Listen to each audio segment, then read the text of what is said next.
नमस्कार दोस्तों, मैं हूं रोशन और आप देख रहे हैं जीके अफेयर्स यूट्यूब चैनल। दोस्तों, इस चैनल पे आपको प्रीवियस ईयर पेपर का डिस्कशन और साथ ही साथ जनरल अवेयरनेस की तैयारी करवाई जाती है, तो आप लोग जरूर इस चैनल को सब्सक्राइब करके बेल आइकन को प्रेस रखिए। दोस्तों, आज हम जो पेपर डिस्कस करेंगे वो है यूपी पीसीएस में आरओ एआरओ का पेपर हुआ था 11 फरवरी 2024 को। तो इसके हम सेकेंड पार्ट को डिस्कस करेंगे, फर्स्ट पार्ट को जरूर देख लीजिएगा। और देखिए, जीके जीएस में महारत हासिल करना चाहते हैं तो हमारा ए सीरीज़ बिल्कुल फॉलो कर सकते हैं, इससे आपको हेल्प मिलेगी। और पीडीएफ चाहिए तो आप हमारे टेलीग्राम चैनल से जुड़ सकते हैं, जिसका लिंक आपको नीचे डिस्क्रिप्शन में दिया हुआ है। और आपके पास भी किसी एग्जाम का क्वेश्चन पेपर होता है तो gkafairs25@gmail.com पे भेज सकते हैं, ताकि उसको भी हम यहाँ पर डिस्कस कर सकें। तो देखिए, क्वेश्चन नंबर 16 आपके सामने है कि निम्नलिखित जोड़ों में से कौन सा जोड़ा सही सुमेलित नहीं है। तो देखिए, सही सुमेलित नहीं है पूछा जा रहा है, इसको ध्यान रखिएगा। कुछ किताबें हैं और उसके ऑथर के बारे में बताना है आपको। तो देखिए, जो वेल्थ ऑफ नेशन जो किताबें लिखी गई है वो एडम स्मिथ के द्वारा ही लिखी गई है। तो पहला देखिए बिल्कुल सही है यहाँ पर। और उसके देखिए, principle of political economy and taxation, जो ये बुक आपको लिखा गया है, principle of the political economy and the taxation, ये आपको लिखा गया है डेविड रिकार्डो के द्वारा। जी हाँ, डेविड रिकार्डो के द्वारा, तो कार्ल मार्क्स के द्वारा नहीं लिखा गया, यानी कि दूसरा, यानी कि बी ऑप्शन जो है यहाँ पर गलत है। उसका देखिए, एशियन ड्रामा, ये गुनार मैरदल के द्वारा ही लिखा गया है, तो ध्यान रखिएगा, एशियन ड्रामा गुन्नार मैरदल के द्वारा। और general theory of employment interest and the money, तो जे.एम. किन्स के द्वारा लिखा गया है। तो देखिए, यहाँ पर ए, सी और डी बिल्कुल सही है, तो बी यहाँ पर इसका सही उत्तर हो जाएगा, क्योंकि यही आपको गलत लिखा गया है। तो principle of the political economy and taxation David Ricardo के द्वारा लिखा गया है, इसको जरूर ध्यान रखिएगा। अब देखिए, नेक्स्ट क्वेश्चन आपके सामने है कि राज्य के नीति निर्देशक तत्व के संदर्भ में कथन पर विचार करना है और साथ ही साथ सही उत्तर का यहाँ पर चुनाव करना है। तो देखिए, पहला यहाँ पर ऑप्शन है कि वे न्यायालयों द्वारा परिवर्तनीय नहीं है। जी हाँ, ये न्यायालय, यानी कि they are not enforceable by the courts. जैसे कि फंडामेंटल जो राइट है, जो कि अनुच्छेद 12 से 35 तक के है, तो उसको अगर उल्लंघन होता है तो आप कोर्ट में जा सकते हैं, लेकिन directive principle of state policy का उल्लंघन होता है तो आप कोर्ट में नहीं जा सकते हैं। तो बिल्कुल यहाँ पर ये सही है। और इसका जिक्र कहाँ पर किया गया है, राज्य के नीति निर्देशक तत्व का, तो अनुच्छेद 36 से लेकर 51 तक का जिक्र किया गया है। भाग 4 में इसका जिक्र किया गया है। और लिया कहाँ से गया है, तो आयरिश जो है कॉन्स्टिट्यूशन से लिया गया, दैट इज़ आयरलैंड के संविधान से लिया गया है, इतना जरूर ध्यान रखिएगा। उसका देखिए, सेकंड पॉइंट है कि कानून निर्माण में इन सिद्धांतों को लागू करना राज्य का कर्तव्य होगा। जी हाँ, it shall be the duty of the state to apply this principle in the making laws.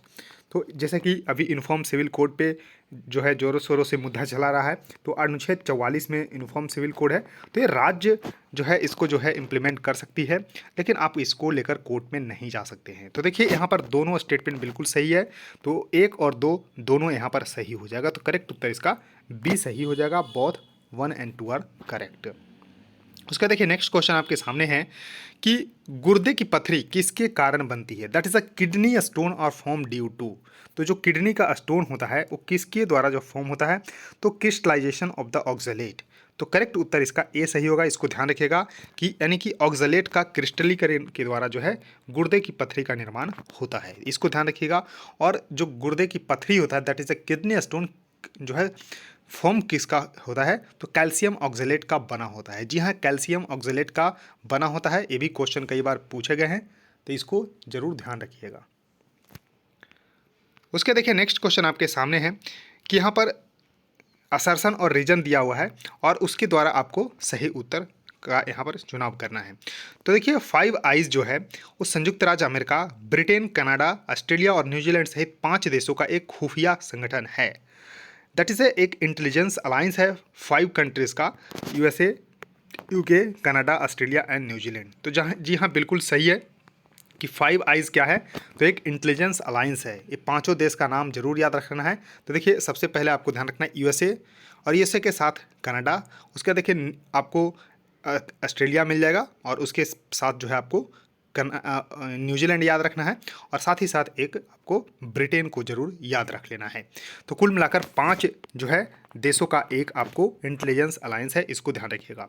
अब देखिए, दे शैल शेयर इंटेलिजेंस इनपुट, यानी कि जो उनके पास इंटेलिजेंस इनपुट होगा उसको शेयर करेंगे पांचों देशों में। तो देश से share intelligence input regarding threats to their countries interest through a collective secret database called stone ghost. जी हाँ, स्टोन घोस्ट नामक एक सामूहिक गुप्त डेटाबेस के माध्यम से अपने देशों के हितों के लिए खतरों के बारे में खुफिया जानकारी शेयर करते हैं। तो स्टोन घोस्ट, इसका जरूर ध्यान रखिएगा, इनका एक जो है ध्यान रखिएगा सेक्रेट डेटाबेस है। तो ये देखिए असर्शन भी सही है, रीजन भी सही है और सही इसका एक्सप्लेनेशन भी यहाँ पर कर रहा है। तो देखिए both A and R true and R is the correct explanation of A. तो यहाँ पर आंसर डी यहाँ पर सही उत्तर हो जाएगा। तो डी इसका सही उत्तर होगा, इसको जरूर ध्यान रखिएगा। अब देखिए नेक्स्ट क्वेश्चन है कि बिपिन चंद्रपाल के संदर्भ में कौन सा कथन सत्य है। जी हाँ, सत्य कथन आपको चुनना है, that is a true regarding Bipin Chandrapal. तो देखिए जो लाल बाल पाल में जो हमारे लीडर में है तो बिपिन चंद्र पाल, यानी कि पाल जो है बिपिन चंद्र पाल है, तो एक्सट्रीमिस्ट लीडर है, इनको जरूर थोड़ा सा ध्यान रखिएगा। तो देखिए इनके बारे में जानकारी है कि वह ब्रह्म समाजी नेता तथा समाज सुधारक हैं।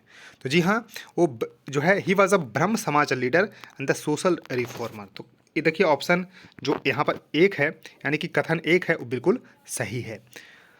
और न्यू इंडिया नाम की साप्ताहिक पत्रिका भी प्रकाशित किया है। तो एज ए जर्नलिस्ट उन्होंने जो है Bengal Public Opinion, the Tribune and New India में काम किया है। तो ध्यान रखिएगा, न्यू इंडिया नाम की साप्ताहिक पत्रिका भी बिपिन चंद्रपाल के द्वारा प्रकाशित किया गया है। तो देखिए यहाँ पर दो भी सही है, यानी कि एक और दो दोनों यहाँ पर सही हो जाएगा, यानी कि करेक्ट उत्तर इसका ए सही होगा। Both 1 and 2 are the correct.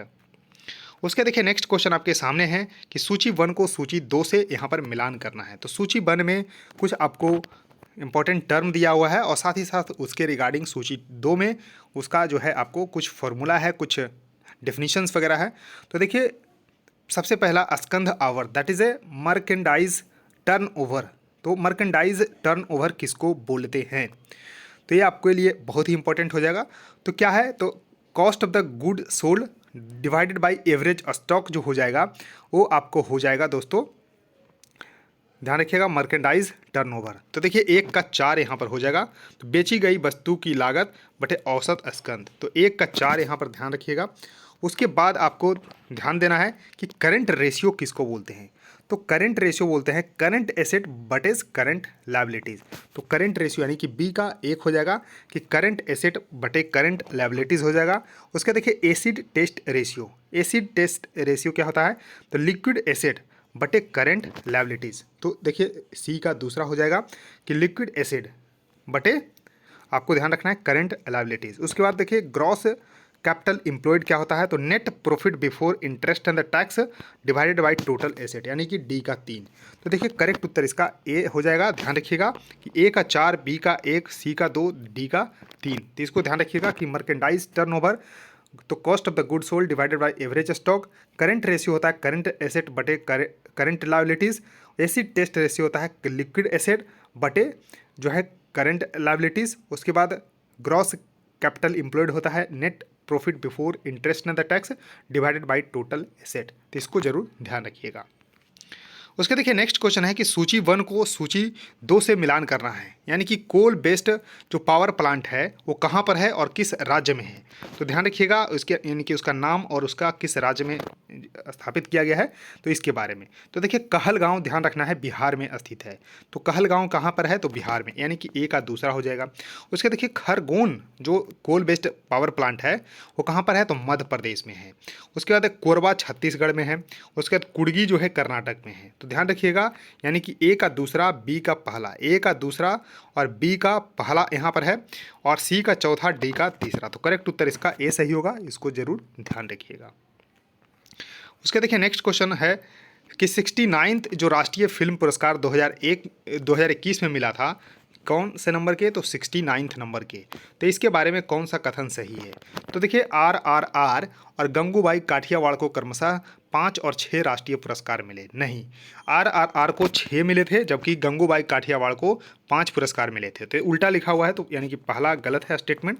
उसका देखिए रॉकेटरी द नंबी इफेक्ट ने सर्वश्रेष्ठ फीचर फिल्म का पुरस्कार जीता था। बिल्कुल सही है, रॉकेटरी द नंबी इफेक्ट ने सर्वश्रेष्ठ फीचर फिल्म का पुरस्कार यहाँ पर जीता था। तो देखिए केवल और केवल दूसरा सही है, तो करेक्ट उत्तर इसका डी सही होगा, यानी कि ओनली सेकेंड जो है करेक्ट आंसर इसका सही उत्तर हो जाएगा, इसको जरूर ध्यान रखिएगा। उसके देखिए नेक्स्ट क्वेश्चन है कि स्विमिंग पूल के वास्तविक गहराई से कम गहरा प्रतीत होने का कारण क्या है। तो देखिए डायरेक्शंस, यानी कि डायरेक्शन जो प्रकाश की जो दिशा होती है वो मीडियम चेंज होने के कारण चेंज हो जाता है, जिसके कारण क्या होता है कि वास्तविक जो गहराई है उससे कम गहराई जो है दिखाई देती है स्विमिंग पूल में। इसी तरह से आप गिलास में पेन डाल दीजिए तो वास्तविक गहराई से उसकी गहराई जो है कम दिखाई देगी, तो ये होती है रिफ्रैक्शन के कारण। करेक्ट उत्तर इसका सी सही होगा, अपवर्तन, प्रकाश के अपवर्तन के कारण ही ऐसी घटना होती है। तो करेक्ट उत्तर इसका सी सही हो जाएगा, इसको जरूर ध्यान रखिएगा। उसके देखिए नेक्स्ट क्वेश्चन आपके सामने है कि सैयद वंश के सुल्तानों का सही क्रम जो है आपको बताना है, कि उनका जो है बताना है कि क्रोनोलॉजिकल ऑर्डर में। तो सबसे पहले आपको ध्यान रखना है कि सैयद वंश जो है कहाँ पर रूल किया था। तो देखिए मैंने बहुत बार अपने जो है क्वेश्चन में जिक्र किया है कि एक निमोनिक्स याद रखना है, गुलाब खिले तो सांस लो। गुलाब खिले तो सांस लो, यानी कि गुलाब से गुलाम वंश हो गया, और खिले मतलब खिलजी वंश हो गया, और तो मतलब तुगलक वंश, और सांस मतलब सैयद वंश, और लो मतलब लोधी वंश। तो ये आपको दिल्ली सल्तनत पे जो है रूल करने वाला ये आपको वंश का जो है कालानुक्रम है, जिसमें चौथे नंबर पे जो है सैयद वंश आता है। जी हाँ, और इसका शासनकाल रहा है 1414 से लेके 1451 तक। ध्यान रखना है 1414 से लेके 1451 तक जो है इसका जो है कालक्रम रहा है। अब देखिए इसमें 4 जो है यहाँ पर शासक जो है शासन किया है, यानी कि खिज्र खान जो कि सैयद वंश के संस्थापक था, खिज्र खान। तो पहला नंबर पे यहाँ एक है जो कि सभी में दिया हुआ है। उसका एक कब से कब तक किया था शासन, 1414 से लेके 1421 तक। 1421 से लेके 1434 तक मुबारक शाह, यानी कि दूसरे नंबर पे मुबारक शाह हो गया। तीसरे नंबर पे मोहम्मद शाह जो कि 1434 से लेके 1443 तक, और उसके बाद था अलाउद्दीन आलम शाह जो कि 1443 से लेके 1451 तक रहा। तो देखिए 1 3 2 4 1 3 2 4 जहाँ देखने को मिले तो करेक्ट उत्तर इसका ए सही होगा। ध्यान रखिएगा 1 3 2 4 इसका सही उत्तर हो जाएगा, इसको जरूर ध्यान रखिएगा। उसका देखिए निम्नलिखित युग्मों में कौन सा युग्म जो है यानी कि अनुच्छेद और उसके प्रावधान से रिलेटेड मैच नहीं कर रहा है, that is a not correctly matched. तो देखिए अनुच्छेद 124, अनुच्छेद 124 में क्या जिक्र करता है, तो ये सुप्रीम कोर्ट के इस्टेब्लिशमेंट एंड उसके कॉन्स्टिट्यूशन के रिगार्डिंग बात करता है। तो यहाँ पर देखिए पहला स्टेटमेंट ही गलत हो गया है, यानी कि अनुच्छेद 124 में उच्चतम न्यायालय का अभिलेख न्यायालय होना नहीं है, क्योंकि इसको जो है ध्यान रखिएगा कि सुप्रीम कोर्ट के इस्टेब्लिशमेंट और उसके कॉन्स्टिट्यूशन के रिगार्डिंग बात किया गया है। तो क्या Supreme Court to be a court of the record, ये अनुच्छेद 129 में इसका जिक्र किया गया है। जी हाँ, अनुच्छेद 129 में Supreme Court to be a court of the record 129 में बात किया गया है। तो यहाँ आंसर देखिए यही सही होगा, लेकिन अनुच्छेद 136 भी देख लिए कि special leave to appeal by the supreme court, यानी कि उच्चतम न्यायालय के द्वारा अपील के लिए विशेष इजाज़त। उसके बाद advisory jurisdictions of the supreme court अनुच्छेद 143। उसके अनुच्छेद 132 में क्या है, तो appellate jurisdiction of the supreme court, यानी कि उच्चतम न्यायालय की अपीलीय अधिकारता अनुच्छेद 132 में है। तो इसको जरूर ध्यान रखिएगा। अब देखिए जो यहाँ पर असर्शन और रीजन है और उसके अनुसार आपको जो है आंसर देना है। तो देखिए हिमालय के उत्तरी ढलानों पर दक्षिणी ढलानों की तुलना में अधिक घना वनस्पति आवरण है। क्यों? क्योंकि हिमालय के दक्षिणी ढलानों पर उत्तरी ढलानों की तुलना में अधिक वर्षा होती है।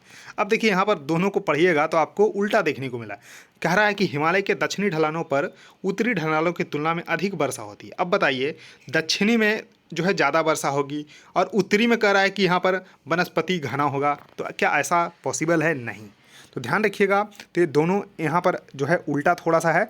तो यहाँ पर जो असर्शन है एक गलत है, क्योंकि यहाँ पर हिमालय के उत्तरी ढलानों पर नहीं बल्कि दक्षिणी ढलानों पर जो है घना वनस्पति देखने को मिलता है।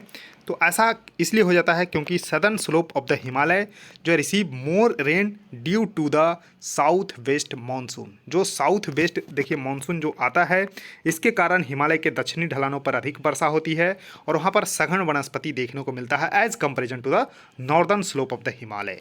तो देखिए पहला स्टेटमेंट यहाँ पर गलत हो गया असर्शन, रीजन यहाँ पर सही है। तो देखिए असर्शन इज फॉल्स और रीजन सही है, तो करेक्ट उत्तर इसका ए सही होगा, इसको जरूर ध्यान रखिएगा। उसका देखिए नेक्स्ट क्वेश्चन है कि मेगापोलिस शब्द का सर्वप्रथम प्रयोग किसने किया था, यानी कि who was the first to use the word megapolis. तो देखिए मेगापोलिस जो वर्ड यूज़ किया था वो था जीन गॉटमैन। तो करेक्ट उत्तर इसका ए सही होगा। तो professor of the political science जो कि यूनिवर्सिटी ऑफ द पेरिस के थे, जो जीन गॉटमैन, उन्होंने ही सबसे पहले मेगापोलिस शब्द का इस्तेमाल किया था। और इसका मतलब है कि an analysis of the urbanised north eastern seaboard of the United State of the America. तो इसको जरूर ध्यान रखिएगा, मेगापोलिस यही जो है इस्तेमाल किए थे। अब देखिए नेक्स्ट क्वेश्चन है कि नीचे आपको असर्शन और रीजन दिया हुआ है और इसके अनुसार जो है यहाँ पर सही उत्तर आपको बताना है। तो देखिए असर्शन क्या है कि equatorial forest biome is the biome with the densest and the highest biomass, यानी कि विषुवतीय बायोम सबसे घना एवं सर्वाधिक जैव भार वाला वन आयोम होता है। तो देखिए बिल्कुल सही है, तो असर्शन यहाँ पर सही है। तो रीजन क्या है कि विषुवतीय वन क्षेत्र में वर्षा भर जो है उच्च वर्षा एवं उच्च तापमान होता है। तो इस तरह से आपने देखा होगा कि इक्वेटोरियल, तो देखिए ट्रॉपिक ऑफ कैंसर और ट्रॉपिक ऑफ कैप्रिकॉर्न के बीच में जो है आपको देखने को मिलता है। तो यहाँ उच्च तापमान तो होता ही है, साथ ही साथ उच्च वर्षा होती है। तो विषुवतीय वन क्षेत्र में जो है ये जो है आपको विशेषता पाई जाती है, जिसके कारण जो है विषुवतीय बायोम सबसे घना एवं सर्वाधिक जैव भार वाला वन आयोम है। तो देखिए असर्शन भी सही है, रीजन भी सही है, और रीजन जो है सही एक्सप्लेनेशन करता है असर्शन का। तो देखिए यहाँ पर जो है सही उत्तर हो जाएगा बी, यानी कि ए एंड आर दोनों सत्य है तथा आर ए का सही व्याख्या भी कर रहा है। उसके देखिए नेक्स्ट क्वेश्चन आपके सामने है कि इंडिया स्मार्ट सिटी कॉन्क्लेव 2023 में हुआ था। तो इसके कथन में जो है आपको बताना है करेक्ट उत्तर कौन सा है। तो देखिए इंदौर शहर ने इसकी मेज़बानी की थी। जी हाँ, भारत का सबसे क्लीनेस्ट सिटी इंदौर ने जो है स्मार्ट सिटी कॉन्क्लेव 2023 का जो है यहाँ पर आयोजन किया था, और इसका आयोजन सितंबर माह में हुआ था। जी हाँ, इसका जो यहाँ पर लास्ट सितंबर में हुआ था। तो यहाँ पर दोनों जो है सही उत्तर है, यानी कि डी इसका सही उत्तर हो जाएगा, यानी कि both statement are the correct. तो सही उत्तर इसका डी हो जाएगा, इसको जरूर ध्यान रखिएगा। तो दोस्तों इस वीडियो में इतना ही। आई होप आपको सीरीज बिल्कुल पसंद आ रही होगी, तो ज़रूर लाइक कर दीजिएगा, और देखिए वीडियो को जितना शेयर कर सकते हैं कर दीजिएगा अपने दोस्तों के साथ, और चैनल को भी सब्सक्राइब करके बेल आइकन को प्रेस करिएगा। सो थैंक यू दोस्तों, इस वीडियो में इतना ही। धन्यवाद।